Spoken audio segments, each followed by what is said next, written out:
Quand on pense à la science, on imagine souvent la précision absolue, n'est-ce pas? Une cible et hop, en plein dans le mille. Un chiffre unique, parfait. Mais en réalité, c'est bien plus intéressant que ça. La perfection, ce n'est pas un point, c'est plutôt une zone de possibilité. Allez, on plonge là-dedans. Imaginez un instant. On est en cuisine en train de faire un gâteau. On a beau suivre la recette au gramme près, respecter le temps de cuisson à la seconde, et pourtant, le résultat n'est jamais, mais alors jamais, exactement le même. Un coup, il est un peu plus gonflé, un autre un peu plus doré. Ça nous est tous arrivé. Eh bien voilà, cette petite variation, ce n'est pas du tout le signe qu'on a raté quelque chose. Au contraire, c'est une caractéristique essentielle de n'importe quelle mesure, que ce soit au fourneau ou dans un laboratoire de pointe. C'est ça qu'on appelle l'incertitude. Et voici le cœur de notre énigme du jour. Plusieurs groupes d'élèves font la même expérience de chimie. Le but, mesurer un volume. Et regardez-moi ces résultats. Ils sont tous différents. Alors, la question qui tue, qui a raison, qui a le mieux travaillé, et surtout, que vient faire ce 38 au milieu de tout ça?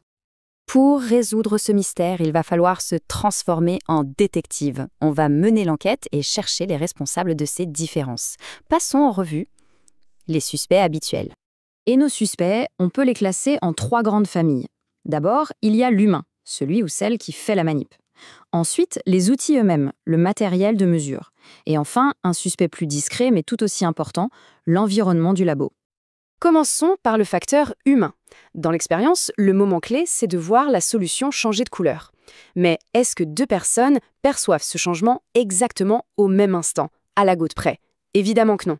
Notre perception, notre temps de réaction, tout ça varie légèrement. Alors là, attention, c'est un point super important. Il faut faire la différence entre une erreur et l'incertitude. Une erreur, c'est par exemple lire la graduation de travers. C'est une boulette, on peut l'éviter, la corriger. L'incertitude, c'est différent. C'est le petit flou inévitable qui reste même quand on fait tout parfaitement bien. Ok, passons au suspect numéro 2, le matériel. On a tendance à croire qu'une pipette de 10 ml va donner, 10 ml pile. Sauf qu'en réalité, ce n'est pas le cas. Chaque instrument a ses propres limites, une petite marge d'imprécision qui vient directement du fabricant. Et cette imperfection, elle est même chiffrée. Le fabricant nous dit, par exemple, que cette pipette de 10 ml donne en fait un volume entre 9,96 et 10,04. C'est écrit noir sur blanc. Le plus important à comprendre, c'est que ce n'est pas un défaut, c'est une caractéristique connue et acceptée de l'outil. Et voilà notre dernier suspect, le plus sournois peut-être, l'environnement. Une toute petite variation de la température dans la pièce, ça peut légèrement changer le volume des liquides. La solution utilisée a-t-elle été préparée de façon rigoureusement identique par chaque groupe? Probablement pas. Ce sont tous ces micro-détails qui s'additionnent. Bon, on a nos suspects. L'humain, les outils, l'environnement. Très bien. Mais ça ne nous dit toujours pas quelle est la vraie valeur. En fait, la clé de l'énigme, elle ne se trouve pas dans une seule mesure, mais dans l'ensemble des données. C'est là que l'indice se cache. Et notre premier outil d'enquêteur, c'est un grand classique, la moyenne. C'est simple, on additionne toutes les mesures valides et on divise. C'est comme si on lissait les petites variations. Une mesure est un peu trop haute, l'autre un peu trop basse. La moyenne, elle, va trouver le juste milieu, la meilleure estimation possible. Alors, si on revient à nos chiffres, d'abord on met de côté le 38, qui est clairement ce qu'on appelle une valeur aberrante, une simple erreur de frappe ou de lecture. On fait la moyenne de tout le reste et on obtient 9,7 ml.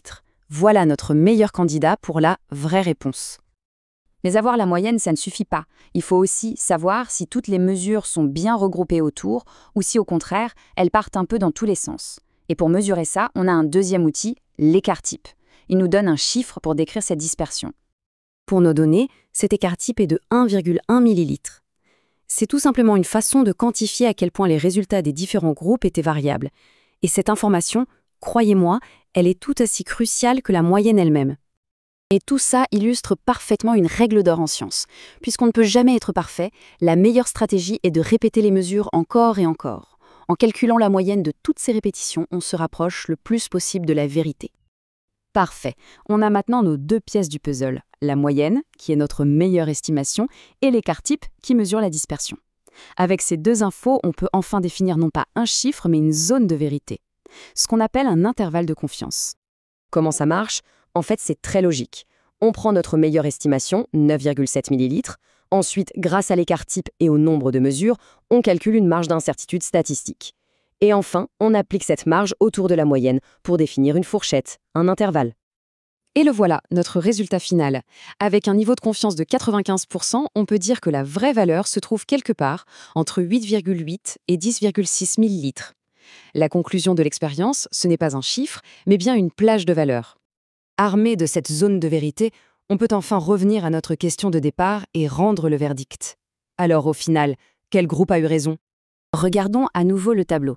Les groupes 2, 3, 4 et 6, ils ont tous obtenu un résultat qui tombe pile dans notre intervalle de confiance.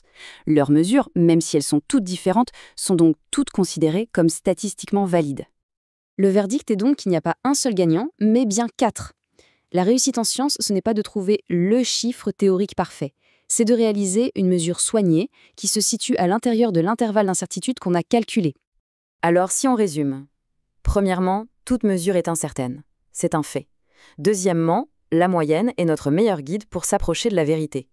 Troisièmement, l'écart type nous dit à quel point nos mesures sont cohérentes. Et le plus important, c'est en acceptant et en mesurant cette incertitude que la science devient solide et fiable. Et ça nous laisse sur une dernière question assez fascinante. Si chaque brique individuelle, chaque mesure, est par nature un peu floue, comment la science fait-elle pour construire des édifices de connaissances aussi solides, aussi certains? C'est peut-être là que réside toute la puissance et un peu de la magie de la méthode scientifique.